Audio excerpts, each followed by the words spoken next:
Clause 10. Pair of linear equations in two variables.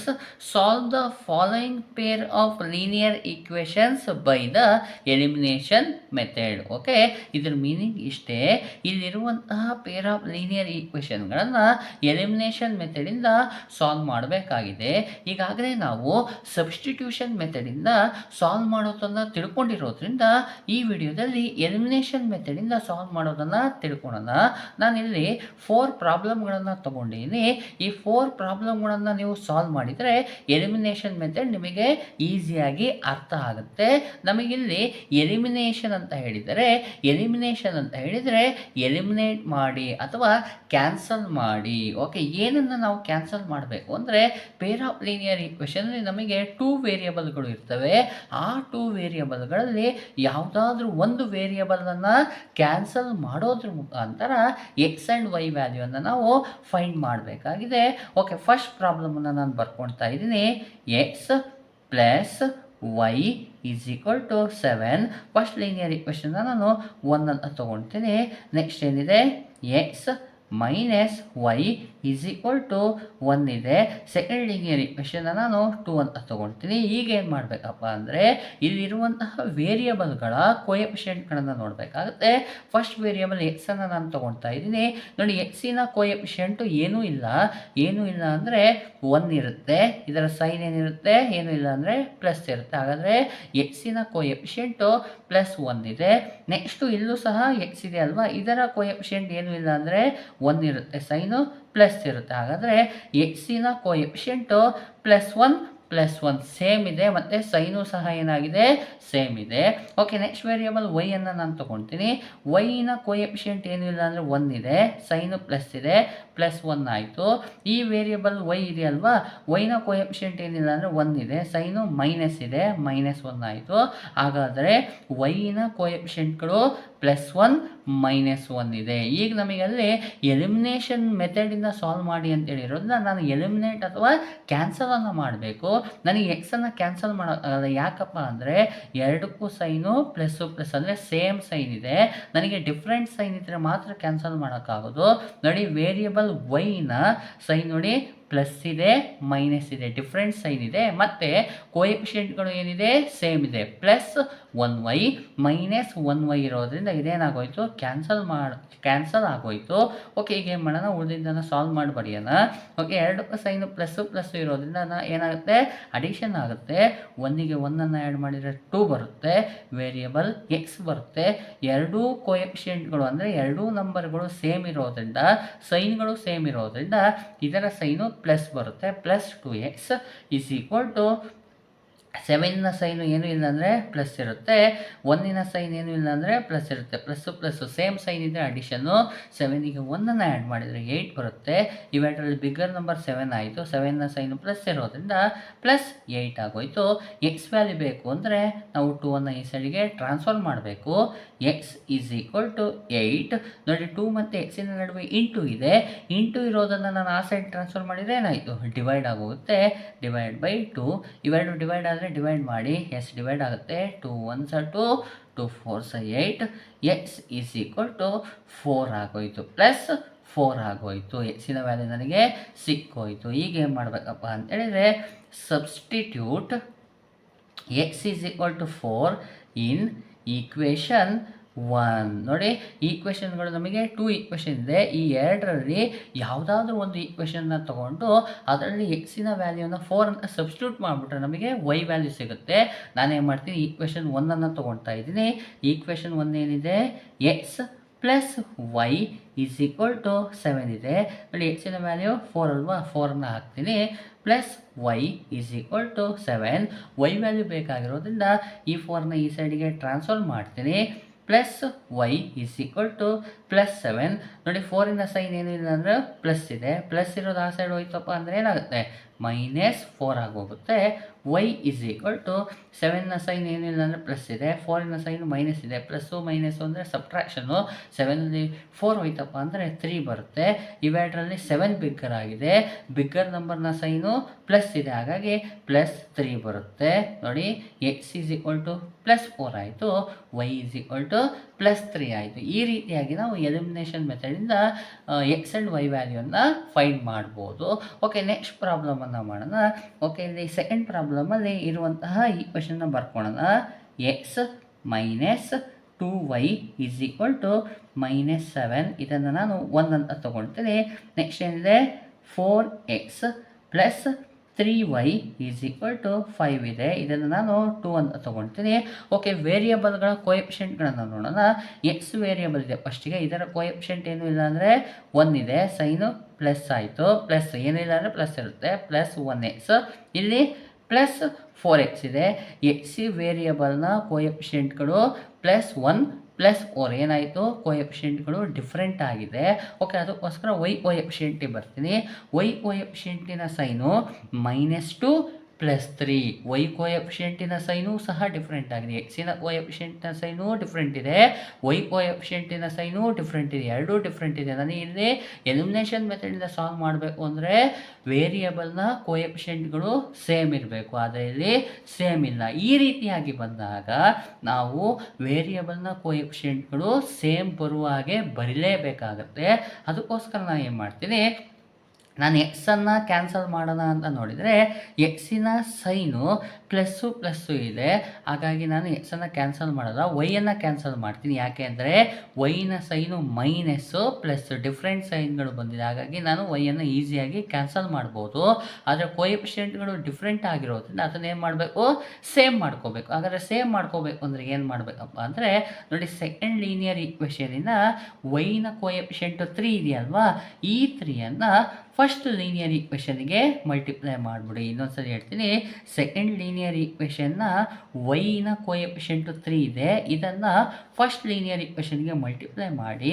First linear ಈಕ್ವೇಷನ್ನ ವೈನ coefficient ಏನಿದೆ 2 ಇದೆ, ಇದನ್ನು second linear ಈಕ್ವೇಷನ್ಗೆ multiply ಮಾಡಿಬಿಡಿ. ಯಾಕೆ ನಾನು ವೈನ ಕೋಎಫಿಷಿಯೆಂಟನ್ನು ಯಾಕೆ ಮಲ್ಟಿಪ್ಲೈ ಮಾಡಿದೆ ಅಂದರೆ ವೈಯನ್ನು ನಾನು ಕ್ಯಾನ್ಸಲ್ ಮಾಡಬೇಕಾಗಿದೆ, ಅದಕ್ಕೋಸ್ಕರ. ಓಕೆ, 3ಯನ್ನು ಮಲ್ಟಿಪ್ಲೈ ಮಾಡ್ತೀನಿ. 3 1s 3x ಮೈನಸ್ಗೆ minus, 3 2s 6y is equal to ಮೈನಸ್ಗೆ ಮೈನಸ್, 3 7s 21 ಬಂತು. ಇದನ್ನು ನಾನು ಈಕ್ವೇಷನ್ 3 ಅಂತ ತೊಗೊಳ್ತೀನಿ.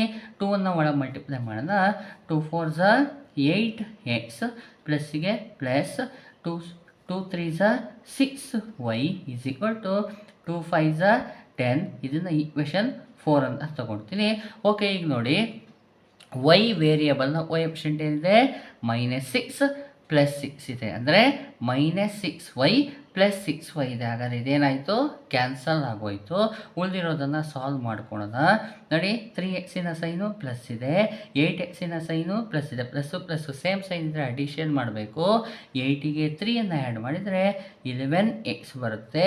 8 ಬಿಗ್ಗರ್ ಆಗಿರೋದ್ರಿಂದ ಇದರ ಸೈನ್ ಏನಿದೆ ಪ್ಲಸ್ ಇದೆ, ಇದಕ್ಕೆ ಪ್ಲಸ್ ಬರುತ್ತೆ, +11x ಈಸ್ ಈಕ್ವಲ್ ಟು ನೋಡಿ, 21ನ ಸೈನ್ ಮೈನಸ್ ಇದೆ, 10ನ ಸೈನು ಏನಿಲ್ಲ ಅಂದರೆ ಪ್ಲಸ್ ಇದೆ, ಮೈನಸ್ಸು ಪ್ಲಸ್ ಡಿಫ್ರೆಂಟ್ ಸೈನ್ ಬಂತು ಅಂದರೆ ಸಬ್ಟ್ರಾಕ್ಷನು. 21ನಲ್ಲಿ 10ಅನ್ನು ಸಬ್ಟ್ರಾಕ್ಟ್ ಮಾಡಿದರೆ ಎಷ್ಟು ಬರುತ್ತೆ, 11 ಬರುತ್ತೆ.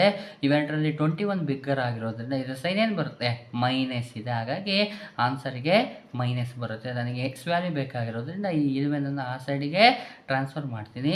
X is equal to -11 divide by 11 ಆಯಿತು. ಡಿವೈಡ್ ಆಗುತ್ತಾ, ಎಸ್ ಡಿವೈಡ್ ಆಗುತ್ತೆ. 11 11 ಡಿವೈಡ್ ಆಯಿತು.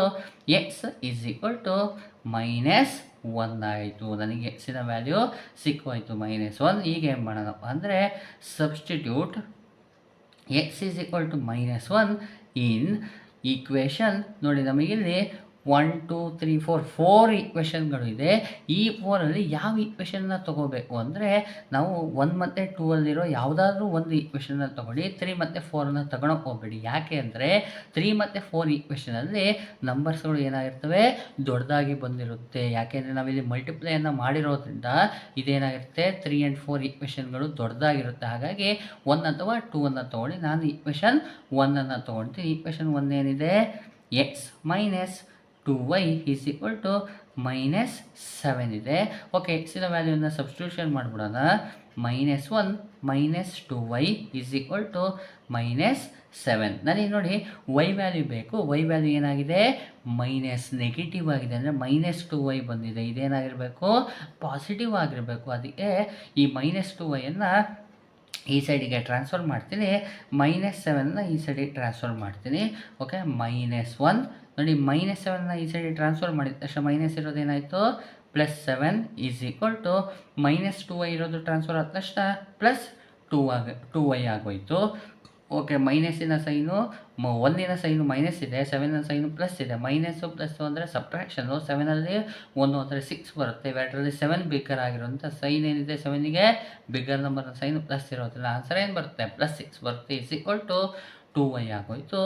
y ವ್ಯಾಲ್ಯೂ ಬೇಕಾಗಿರುತ್ತೆ. ಈ 2ಅನ್ನು ಈ ಸೈಡಿಗೆ ಟ್ರಾನ್ಸ್ಫರ್ ಮಾಡಿ 6/2 ಈಸ್ ಈಕ್ವಲ್ ಟು y ಆಯಿತು. ಡಿವೈಡ್ ಆದರೆ ಡಿವೈಡ್ ಮಾಡಿ, 2 1s are 2, 2 3s are 6, 3 is equal to y ಆಯಿತು. Therefore y is equal to 3 ಆಗೋಯಿತು. ನಮಗೇನಾಯಿತು? ಎಕ್ಸಿನ ವ್ಯಾಲ್ಯೂ -1 ಬಂದಿದೆ, ವೈನ ವ್ಯಾಲ್ಯೂ +3 ಬಂದಿದೆ. ಇದನ್ನು ಈ ರೀತಿಯಾಗಿ ನಾವು ಸಾಲ್ವ್ ಮಾಡಬೇಕಾಗತ್ತೆ. ಓಕೆ, ಥರ್ಡ್ ಪ್ರಾಬ್ಲಮನ್ನು ತಗೊಳ್ಳೋಣ. 2x + y is equal to 5. First linear ಈಕ್ವೇಷನ್ನ 1 ಅಂತ ತೊಗೊಳ್ತೀನಿ. 3x + y is equal to 7. Second linear ಈಕ್ವೇಷನ್ನ 2 ಅಂತ ತೊಗೊಳ್ತೀನಿ. ಓಕೆ, ಈಗ ಏನು ಮಾಡೋಣ? ಸೇಮ್ ವೇರಿಯಬಲ್ಗಳ ಕೋಎಫಿಷಿಯೆಂಟ್ಗಳನ್ನು ನೋಡೋಣ. ಫಸ್ಟ್ ವೇರಿಯಬಲ್ ಎಕ್ಸನ್ನು ತೊಗೊಳ್ತೀನಿ. ಎಕ್ಸಿನ ಕೋಎಫಿಷಿಯೆಂಟು +2 ಇದೆ, ಇಲ್ಲಿ ಎಕ್ಸಿನ ಕೋಎಫಿಷಿಯೆಂಟು +3 ಇದೆ. ಹಾಗಾದರೆ ಎಕ್ಸಿನ ಕೋಎಫಿಷಿಯೆಂಟ್ ಏನಿದೆ? +2 +3 ಇದೆ, ಡಿಫ್ರೆಂಟ್ ಆಗಿದೆ. ಅದಕ್ಕೋಸ್ಕರ ವೈನ ಕೋಎಫಿಷಿಯೆಂಟಿಗೆ ಬರ್ತೀನಿ. ವೈನ ಕೋಎಫಿಷಿಯೆಂಟು ಏನಿಲ್ಲ ಅಂದರೆ 1 ಇದೆ, ಇಲ್ಲಿ ವೈನ ಕೋಎಫಿಷಿಯೆಂಟ್ ಏನಿಲ್ಲ ಅಂದರೆ 1 ಇದೆ. ಹಾಗಾದರೆ ವೈನ ಕೋಎಫಿಷಿಯೆಂಟ್ ಏನಿದೆ? +1 ಇದೆ. ಹಾಗಾದರೆ ವೈನ ಕೋಎಫಿಷಿಯೆಂಟು ಸೇಮ್ ಇದೆ, ಆದರೆ ಸೈನ್ಗಳು ಏನಾಗಿದೆ? ಸೈನ್ಗಳು ಸೇಮ್ ಇದೆ. ವೈಯನ್ನು ನಾನು ಎಲಿಮಿನೇಟ್ ಮಾಡಬೇಕು ಅಂತ ಹೇಳಿದರೆ ವೈನ ಸೈನ್ ಏನಾಗಬೇಕಾಗಿತ್ತು?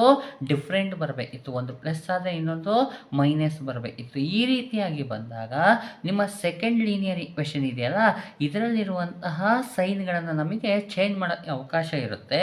ನೋಡಿ, 3x ಇದೆಯಲ್ಲ, ಇಲ್ಲಿ ಸೈನ್ ಏನೂ ಇಲ್ಲ ಅಂದರೆ ಪ್ಲಸ್ ಇದೆ. +3xನ ಸೈನನ್ನು ಪ್ಲಸ್ ಇರೋದನ್ನು ನಾವು ಮೈನಸ್ ಅಂತ ಚೇಂಜ್ ಮಾಡ್ಬೋದು. ಈ ಪ್ಲಸ್ ಇರೋದನ್ನು ಮೈನಸ್ ಅಂತ ಚೇಂಜ್ ಮಾಡ್ಬೋದು. ಇಲ್ಲಿ 7ನ ಸೈನ್ ಪ್ಲಸ್ ಇದೆ, ಇದು ಏನಾಗಿತ್ತು? ಮೈನಸ್ ಆಗೋಯಿತು. ಹಾಗಾದರೆ ಸೆಕೆಂಡ್ ಲೀನಿಯರ್ ಈಕ್ವೇಷನ್ನ ಸೈನ್ಗಳು ಏನಾಯಿತು? ಚೇಂಜ್ ಮಾಡ್ಕೊಂಡಿದ್ದೀನಿ. ನಾನು ಪ್ಲಸ್ ಇರೋದನ್ನ ಮೈನಸ್ ಮಾಡಿದೆ. ಅಕಸ್ಮಾತ್ ಈಕ್ವೇಷನಲ್ಲಿ ಮೈನಸ್ ಇದ್ದರೆ ಅದನ್ನು ಏನು ಬರಿಬೇಕಿತ್ತು? ಪ್ಲಸ್ ಅಂತ ಬರಿಬೇಕಿತ್ತು. ಓಕೆ, ನೋಡಿ, ಸೈನನ್ನು ಚೇಂಜ್ ಮಾಡಿದ ತಕ್ಷಣ ಸೆಕೆಂಡ್ ಲೀನಿಯರ್ ಈಕ್ವೇಷನ್ನ ಫಸ್ಟ್ ಸೈನ್ಗಳನ್ನು ನಾವು ಕನ್ಸಿಡರ್ ಮಾಡೋಂಗಿಲ್ಲ, ಚೇಂಜ್ ಆಗಿರೋ ಸೈನನ್ನು ಮಾತ್ರ ಕನ್ಸಿಡರ್ ಮಾಡಬೇಕು.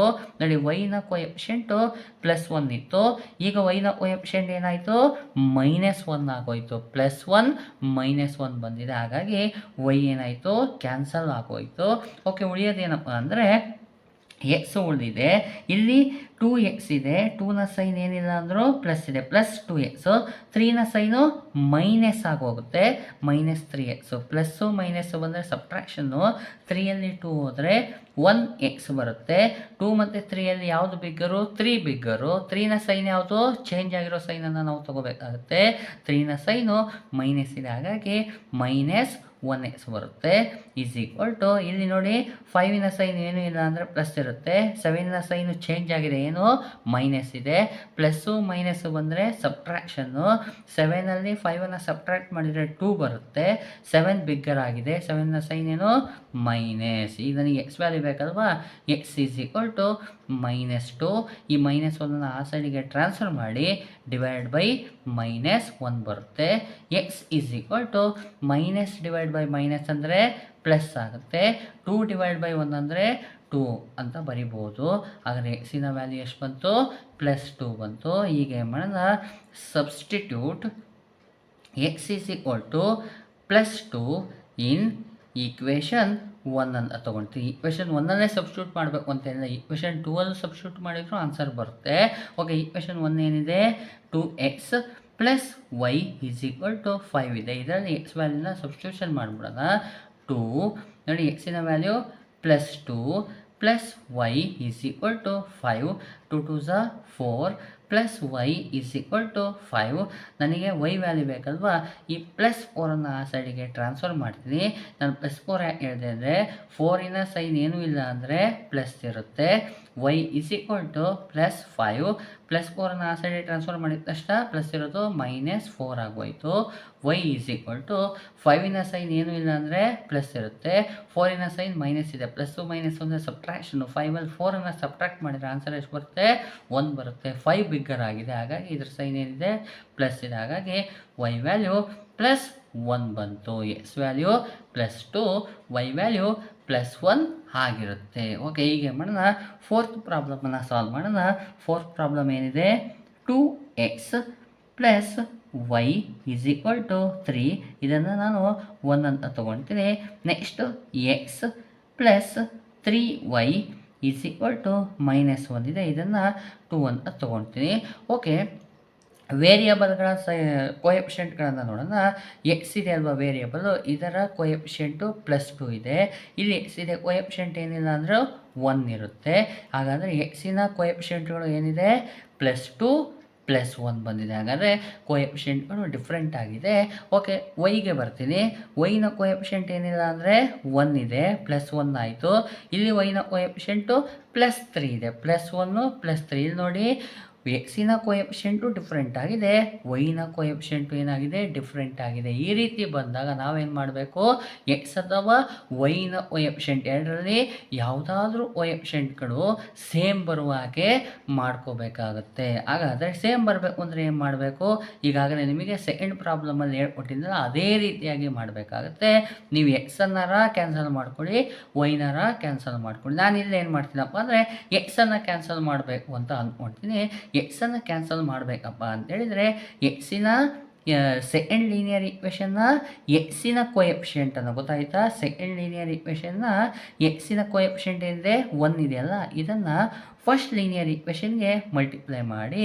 ಅದೇ ರೀತಿ ಫಸ್ಟ್ ಲೀನಿಯರ್ ಈಕ್ವೇಷನ್ನ ಎಕ್ಸಿನ ಕೋಎಫಿಷಿಯೆಂಟ್ ಏನಿದೆ? 2 ಇದೆಯಲ್ವಾ, ಇದನ್ನು ಸೆಕೆಂಡ್ ಲೀನಿಯರ್ ಈಕ್ವೇಷನ್ಗೆ ಮಲ್ಟಿಪ್ಲೈ ಮಾಡಿ. ಯಾಕೆ ನಾನು ಎಕ್ಸಿನ ಕೋಎಫಿಷಿಯೆಂಟನ್ನು ಮಲ್ಟಿಪ್ಲೈ ಮಾಡಿದೆ ಅಂತೇಳಿದರೆ ಎಕ್ಸನ್ನು ಕ್ಯಾನ್ಸಲ್ ಮಾಡಬೇಕಾಗಿದೆ, ಅದಕ್ಕೋಸ್ಕರ. ಓಕೆ, ಮಲ್ಟಿಪ್ಲೈ ಮಾಡೋಣ. 1ಇಂದ ಮಲ್ಟಿಪ್ಲೈ ಮಾಡ್ತೀನಿ. 1 2s 2x plus 1 1s 1y is equal to 1 3s 3 ಆಯಿತು. ಇದನ್ನು ಈಕ್ವೇಷನ್ 3 ಅಂತ ತೊಗೊಳ್ತೀನಿ. ಓಕೆ, 2ಇಂದ ಮಲ್ಟಿಪ್ಲೈ ಮಾಡಿದರೆ 2 1s 2x ಪ್ಲಸ್ಸಿಗೆ plus 2 3s 6y is equal to ಮೈನಸ್ಸಿಗೆ ಮೈನಸ್ 2 1s 2 ಬಂದೋಯಿತು.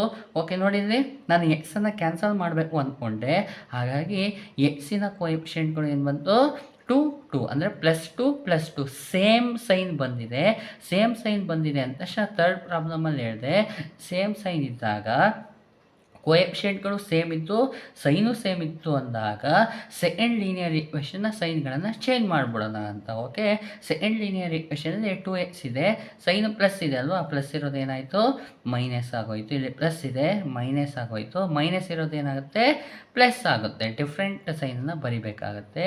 ಓಕೆ, ಈಗ ನೋಡಿ, 2xನ ಸೈನ್ ಏನಿಲ್ಲ ಅಂದರೆ ಪ್ಲಸ್ ಇದೆ, ಇಲ್ಲಿ 2xನ ಸೈನು ಮೈನಸ್ ಇದೆ. +2x -2x ಏನಾಯಿತು? ಕ್ಯಾನ್ಸಲ್ ಆಯಿತು. ಇಲ್ಲಿ +1y ಇದೆ, -6y ಇದೆ. ಪ್ಲಸ್ಸು ಮೈನಸ್ಸು ಅಂದರೆ ಡಿಫ್ರೆಂಟ್ ಬಂತು ಅಂದರೆ ಸಬ್ಟ್ರಾಕ್ಷನ್ ಮಾಡಬೇಕು. 6ಅಲ್ಲಿ 1ಅನ್ನು ಸಬ್ಟ್ರಾಕ್ಟ್ ಮಾಡಿದರೆ 5 ಬರುತ್ತೆ. 5y, ಇದರಲ್ಲಿ 6 ಬಿಗ್ಗರ್ ಆಗಿದೆ. 6ನ ಸೈನ್ ಏನಿದೆ? ಮೈನಸ್ ಇದೆ, -5y ಬರುತ್ತೆ. ಈಸ್ ಈಕ್ವಲ್ ಟು ಇಲ್ಲಿ 3ನ ಸೈನು ಏನಿಲ್ಲ ಅಂದರೆ ಪ್ಲಸ್ ಇದೆ, 2ನ ಸೈನು ಚೇಂಜ್ ಮಾಡಿರೋದನ್ನು ನೋಡಬೇಕಾಗುತ್ತೆ. ಪ್ಲಸ್ ಇದೆ, ಪ್ಲಸ್ಸು ಅಂದರೆ ಅಡಿಷನ್ನ ಮಾಡಬೇಕು. 3ಗೆ 2ಅನ್ನು ಸೇರಿಸಿದ್ರೆ 5 ಬರುತ್ತೆ. 3 ಬಿಗ್ಗರ್ ಆಗಿರೋದ್ರಿಂದ ಇದರ ಸೈನು ಪ್ಲಸ್ ಆಗೋಯಿತು, +5. ವೈ ವ್ಯಾಲ್ಯೂ ಬೇಕಲ್ವಾ, ಹಾಗಾಗಿ -5ಅನ್ನು ಆ ಸೈಡಿಗೆ ಟ್ರಾನ್ಸ್ಫರ್ ಮಾಡಿ. y is equal to 5 divide by -5 ಆಗೋಯಿತು. ಡಿವೈಡ್ ಮಾಡಿ. 5 1s 5, 5 1s 5. y is equal to 1 divide by -1 ಬಂತು. ನೋಡಿ, y is equal to sign ಏನಿಲ್ಲ ಅಂದರೆ ಪ್ಲಸ್ ಇರುತ್ತಲ್ವ, ಪ್ಲಸ್ ಡಿವೈಡ್ ಬೈ ಮೈನಸ್ ಅಂದರೆ ಮೈನಸ್ ಬರುತ್ತೆ. 1 ಡಿವೈಡ್ ಬೈ 1 ಅಂದರೆ ಆನ್ಸರ್ 1 ಆಗಿರುತ್ತೆ. ವೈನ ವ್ಯಾಲ್ಯೂ -1 ಬಂತು. ನೋಡಿ, ಈ 3 ಪ್ರಾಬ್ಲಮಲ್ಲಿ ನಾನು ವೈಯನ್ನು ಎಲಿಮಿನೇಟ್ ಮಾಡಿದೆ, ಅಂದರೆ ಕ್ಯಾನ್ಸಲನ್ನು ಮಾಡಿದೆ. ಹಾಗಾಗಿ ಫಸ್ಟಿಗೆ ಎಕ್ಸ್ ವ್ಯಾಲ್ಯೂ ಬಂದಿತ್ತು, ಇಲ್ಲಿ ನಾನು ಎಕ್ಸನ್ನು ಕ್ಯಾನ್ಸಲ್ ಮಾಡಿರೋದ್ರಿಂದ ವೈ ವ್ಯಾಲ್ಯೂ ಬಂದಿದೆ. ಓಕೆ, ಹೀಗೆ ಮಾಡೋಣ. Substitute y is equal to -1 in ಈ ಇಕ್ವೇಷನ್ ನೋಡಿ ನಮಗೆ 1 2 3 ನೋಡಿ ಇಲ್ಲಿ ಇಕ್ವೇಷನ್ ನಾನು 4 ಅಂತ ಬರ್ಕೊಂಡಿಲ್ಲ. ಇಕ್ವೇಷನ್ 4 ಈ 4ರಲ್ಲಿ ಯಾವುದಕ್ಕೆ ಇಕ್ವೇಷನ್ ವೈ ವ್ಯಾಲ್ಯೂನ ಸಬ್ಸ್ಟಿಟ್ಯೂಟ್ ಮಾಡ್ತೀರಿ ಅಂದರೆ, ಈಗಾಗಲೇ ನಾನು ಸೆಕೆಂಡ್ ಪ್ರಾಬ್ಲಮ್ ಹೇಳಿದೆ 1 ಮತ್ತು 2 ಮಾತ್ರ ಕನ್ಸಿಡರ್ ಮಾಡ್ಕೊಳ್ಳಿ ಅಂತ. ಯಾಕಂದರೆ 3 ಮತ್ತು 4 ಏನಾಗಿರುತ್ತೆ, ದೊಡ್ಡ ನಂಬರ್ಗಳು ಆಗಿರ್ತವೆ. ಹಾಗಾಗಿ ಇಲ್ಲಿ ಇಕ್ವೇಷನ್ 1ನಲ್ಲಿ ಸಬ್ಸ್ಟಿಟ್ಯೂಟ್ ಮಾಡ್ತೀನಿ. ಇಕ್ವೇಷನ್ 1 ಏನಿದೆ, 2x plus Y is equal to 3 ಇದೆ. ಇಲ್ಲಿ ವೈ ವ್ಯಾಲ್ಯೂನ ಸಬ್ಸ್ಟಿಟ್ಯೂಷನ್ ಮಾಡೋಣ. 2x ಪ್ಲಸ್ ವೈ ವ್ಯಾಲ್ಯೂ ಏನು -1 ಅಲ್ವಾ, ಬ್ರ್ಯಾಕೆಟ್ ಹಾಕ್ಕೊಳ್ತೀನಿ. -1 ಈಸ್ ಈಕ್ವಲ್ ಟು 3 ಆಯಿತು. 2x plus into -1 is equal to 3. ನನಗೆ ಎಕ್ಸ್ ವ್ಯಾಲ್ಯೂ ಬೇಕಲ್ವ, ಹಾಗಾಗಿ -1ನ ಆ ಸೈಡ್ ಟ್ರಾನ್ಸ್ಫರ್ ಮಾಡ್ತೀನಿ. 2x ಈಸ್ ಈಕ್ವಲ್ ಟು 3, -1 ಆ ಸೈಡ್ ಹೋದ ತಕ್ಷಣ ಏನಾಯಿತು, +1 ಹಾಕೋಗುತ್ತೆ. 2x ಈಸ್ ಈಕ್ವಲ್ ಟು ನೋಡಿ 3 ಸೈನ್ ಏನಿಲ್ಲ ಅಂದರೆ ಪ್ಲಸ್ ಇದೆ, ಪ್ಲಸ್ ಸೇಮ್ ಸೈನ್ ಬಂದರೆ ಏನು ಅಡಿಷನ್. 3ಗೆ 1ಅನ್ನು ಆ್ಯಡ್ ಮಾಡಿದರೆ 4 ಬರುತ್ತೆ. 3 ಬಿಗ್ಗರ್ ಅಲ್ವಾ ಸೈನು, +4 ಆಯಿತು. ಎಕ್ಸ್ ಈಸ್ ಈಕ್ವಲ್ ಟು ಈ 2ಅನ್ನು ಆ ಸೈಡಿಗೆ ಟ್ರಾನ್ಸ್ಫರ್ ಮಾಡಿ 4/2 ಆಯಿತು. 2 1s are 2, 2 2s are 4. X is equal to +2 ಬಂತು. ಓಕೆ, ಇದನ್ನು ನಾವು ಎಲಿಮಿನೇಷನ್ ಮೆಥಡ್ ಸಾಲ್ವ್ ಮಾಡಿದಾಗ ವೈ ವ್ಯಾಲ್ಯೂ -1, ಎಕ್ಸ್ ವ್ಯಾಲ್ಯೂ +2 ಬಂತು. ಇದೇನಿದೆ 4 ಪ್ರಾಬ್ಲಮ್ಗಳನ್ನು ನೀವು ಸರಿಯಾಗಿ ಅರ್ಥ ಮಾಡಿಕೊಂಡು ಸಾಲ್ವ್ ಮಾಡಿದರೆ ನಿಮಗೆ ಎಲಿಮಿನೇಷನ್ ಮೆಥಡ್ ಈಸಿ ಆಗುತ್ತೆ. ಯಾವುದೇ ಪ್ರಾಬ್ಲಮ್ಗಳನ್ನು ಕೊಟ್ಟರೂ ಸಹ ನೀವು ಈಸಿಯಾಗಿ ಎಲಿಮಿನೇಷನ್ ಮೆಥಡಿಂದ ಸಾಲ್ವ್ ಮಾಡ್ಬೋದು.